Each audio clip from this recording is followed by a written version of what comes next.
Life Clark Griswold took on his homeowners organization and their war on Christmas, and he won. An Idaho family originally coming under fire for this incredible display of some 200,000 lights. Wow. A federal jury ruling that the HOA, the Homeowners Association, was hostile towards his celebration of Christian beliefs, including from before the family had even closed on the home that they wanted to buy. So here to explain is that homeowner, Jeremy Morris of Hayden, Ohio. Jeremy, welcome. So tell us just... Good morning. It's actually Hayden, Idaho. Idaho. Sorry, that's okay. Our fault. Our fault. Sorry about that. All right.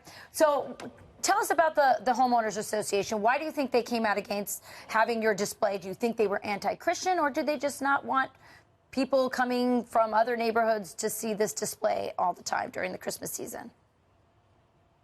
You know, the HOA made their intentions very clear. First, what they did is they sent my family a certified letter. And in that letter, I will quote from it. They said, "And finally, I'm hesitant to bring up the fact that some of our residents are non-Christians." In another draft, they actually used the word avowed atheists. And, quote, "we can't even imagine the problems that would bring up," end quote. Jeremy, let me just put that on the screen.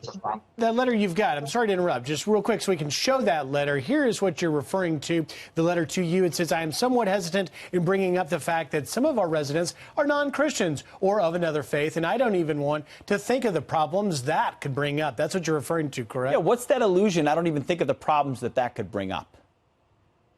Right, exactly. And, you know, one of the things that we thought was, if you can imagine the Fair Housing Act, which protects has seven protected categories, and each of those categories really receives the same level of protection. So if you can imagine, for example, if the exact same phrase said, you know, that we're hesitant to bring up the fact that, you know, there's white people in our neighborhood, or you know, fill in the blank, whatever right. group. You can imagine that would be obviously very, for certain, illegal.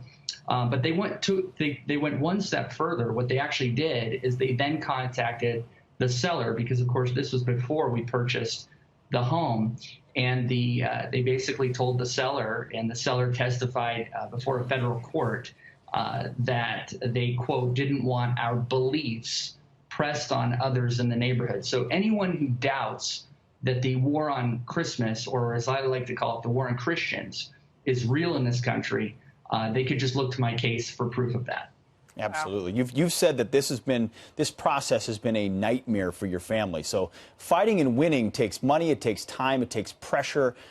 Your neighbors having adamant opinions. How did you stick to your principles when so many people were probably saying, "Hey, just back down"? You know, you're exactly right. There were a lot of people that said that. And, you know, I'll confess that my wife and I even prayed about this. I happen to be an attorney.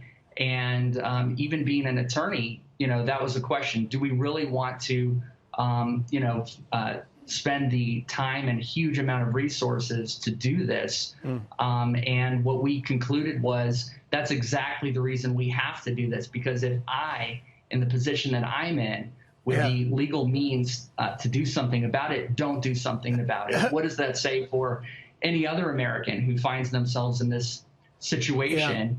If my family doesn't fight this, then why would any other family? Sure. Good for you for fighting for that. Yeah, good for you, Jeremy. We see the Christmas tree in the background. You got a red Christmas sweater. By the way, we reached out for the record to the HOA, but have not yet received a response. Thank you, Jeremy. Thank you, Jeremy. Have a great Christmas. Thank you very much. Thank you. Merry Christmas to all of you. You've earned your win. And he's so right. No, if you're in that position and you don't throw down, then the person who isn't will get run over, and pretty soon you lose your ability to have religious freedom in this country. I love that he said it's not the war on Christmas, it's the war on Christians. I think it's very true.